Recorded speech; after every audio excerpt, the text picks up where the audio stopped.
Okay, I think we're live. So today we're going to be talking about and tasting the 2017 Vera, and this is a little bit of an easier tasting than the usual tastings we have, in that there's only one wine here um, that we are talking about, and also you don't need a core oven because this thing here, there you go. This thing here has a little cork, so no need to worry about how you're gonna close the bottle again. Hey,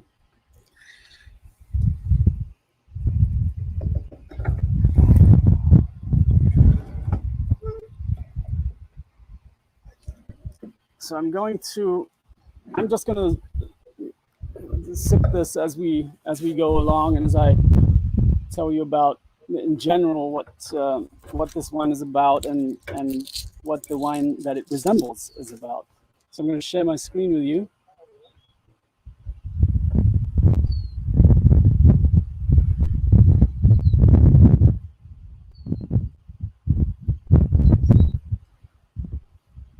Okay.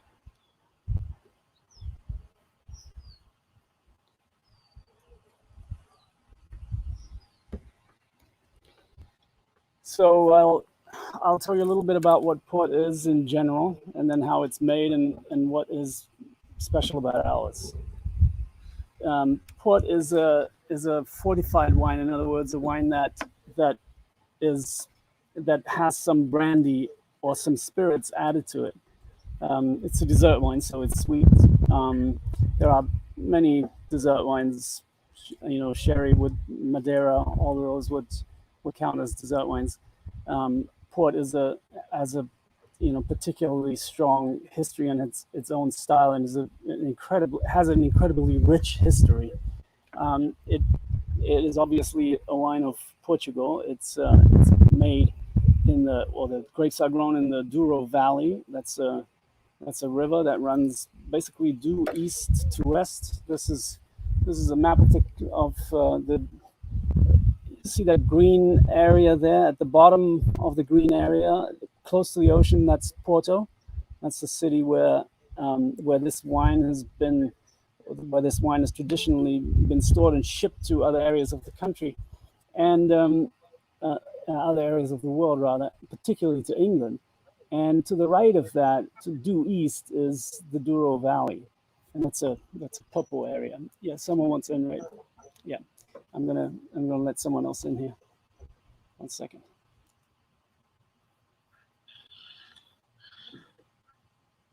Okay. Sorry, back with you. The Let's see.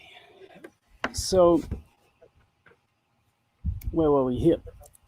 The Douro Valley is that area to the east of Porto, to the right, in the purple area, and it is a very hostile environment for grapes. There are over 80 native species of the grape, the wine grape, Vitis vinifera, growing there in an environment that they're very well adapted to. The soil is incredibly rocky. It's If you look at the valley, it looks beautiful, but that soil is essentially just rock. And the way they make these terraces into the hillside these days involves a stick of dynamite often, and it's blazingly hot, usually over 40 degrees Celsius in summer. And these grapes are particularly drought resistant and have to be. And the Romans first brought them there, and since that time there have been 80 small little species um, that have fared extremely well in this particular environment. In the 1670s, they figured out that the extra day of the journey to England is a source of spoilage, and if you add brandy to the wine before shipping it, you can preserve it during transport. Um, in in 1688, the First World War really started. It's the first global war. They don't call it the First World War for obvious reasons, but it was the first war in which a country went up against the rest of the world, and that was basically France, the 9-Year War. And as a consequence of that, the French didn't feel much like sharing their wine anymore with England, and the English didn't feel like buying that anymore. And there was a heavy tax on French wine introduced in 1703, and a very low tax on port. So basically, that was an incentive for bringing in wine from Portugal. In 1756, Porto became the third oldest appellation after Chianti and Tokai. In the mid 1800s, so basically a century later, they figured out that if you add the brandy before the fermentation is done, that you end up with a sweet, strong, and inexpensive wine, and that was basically a hit on the UK market. And since that time, port is very intimately tied to the UK. Many companies that make and produce port and grow port are English. The winemakers are often English. So it's very interesting. It's a completely sort of different microcosm from many of the other wine areas in the world. How do you make it? Traditionally, if you believe it, if you believe the marketing, grapes are harvested during the day, so they come in hot. They must come in hot. I must imagine they're brought to the quinta, the winery, and are put in a stone basin, a lagar, where they're stomped by foot, and that was the traditional method of making this wine. You can see one of those lagars here where people are stomping away, and it is, if you watch videos of this, it's a very slow walk rather than what you could also imagine this to be a speedy process. So since that is a very slow walk, and since these people are all wearing t-shirts and shorts, I must imagine that the temperature within one of these wineries is also not particularly cold. And if you bring in grapes warm, and the ambient temperature is warm, and if you're adding yeast, which is, I hate to say it, but that's on feet, hopefully the right kind of yeast, then you're getting this fermentation going pretty quickly. At about half depletion, they add spirits to kill the yeast and to fortify the wine, and that leaves you with a wine that has residual sugar and is microbially stable. Otherwise, anything at a lower alcohol concentration, anything would eat or try to eat up the residual sugar and ferment it, but nothing much lives at an alcohol concentration of 19 to 20%. Although there are some yeast species that are capable of starting a fermentation at an alcohol concentration that high, spoilage yeasts. So color is an issue for port, and that is why they stomp the grapes, because human feet have the tendency to extract very gently from the grapes and not crush the seeds. If you crush the seeds, you would get a lot of tannins. If you crush just the skins and the pulp, you hopefully will end up with some color but no tannins. And the reason this is important in ports is because the hotter the climate, if you believe the famous study of Amarine and Winkler, the hotter the climate, the lower the color and the lower the flavor. There is definitely, what's that? Yeah, that's cool. There is definitely a short maceration involved in making this wine. In other words, a short skin contact involved in making port, because you're only leaving it on the skin until half of the sugar is fermented. That takes about, I would imagine, if you get that going relatively quickly, that takes no more than 3-4 days probably, if the fermentation profile is characteristic. that would leave you with a wine that's a little on the anemic side color-wise. You can add press fractions to that after you press your skins. In other words, you add wine that's been pressed, and the harder you press it, the heavier the tannins in that particular press fraction, and they usually leave the heaviest press fractions to make the spirits for next year's port. Either way, the whole goal of making port is to try to extract color without getting too many tannins in it. It can be made from white grapes and also from rosé based wines. It is usually unfined and unfiltered, which gives you a sediment that is considered very important, especially for vintage ports. Vintage ports are ports that are left in the barrel for only a year or two, and then are aged in the bottle for often a very long period of time. And that's a reductive kind of aging, as opposed to the more oxidative kind of aging, which happens in the barrel when you leave a port in the barrel for longer, and that's and where it loses some of its color, and you end up with a tawny port.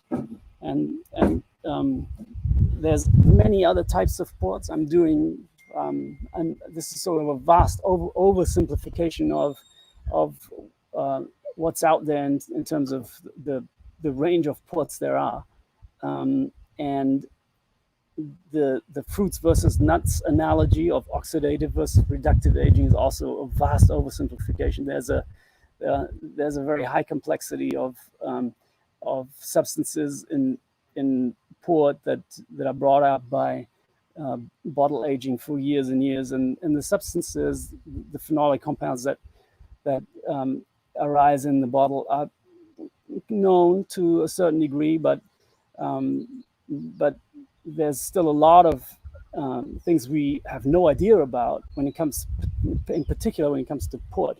It's sort of an area of it's a class of wine that is heavily studied and is basically relies a lot on traditional ways of making it, and ours is a port style wine. It differs in the usual, or it differs from traditional ports, and in that the grapes are grown in the colder climate zone.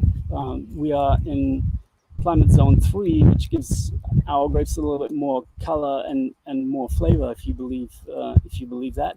And we macerate the grapes for a longer period of time, so we extract more color and more flavor, in particular because we let them sit on the grapes for about 3 to 5 days before we even start the fermentation. We use Bordeaux varieties, which are in general reasonably colorful, pretty dark. At least the Cabernet Sauvignon that we use for this wine is dark, the Merlot not so much. We only ever use a very light press, so we don't get harsh tannins in our wines anyway, and that's important to us because our growing season is very, very short, and tannins have at least seed tannins have a potential to not be ripe at that high altitude, and so we like to eliminate harsh tannins where we can. And you can do that with something other than stomping the grapes, but we use seed removals if we feel that the tannins, that the seeds aren't ripe. We also fortify our wine, just like ports, with brandy that we make from our own wine. And that obviously is a more flavorful addition and something that is distilled to 95% alcohol concentration, or 99, or whatever you can get it to. So we ferment our wines to dryness, and then we add grape juice and sweeten it, and brandy afterwards to make our wine.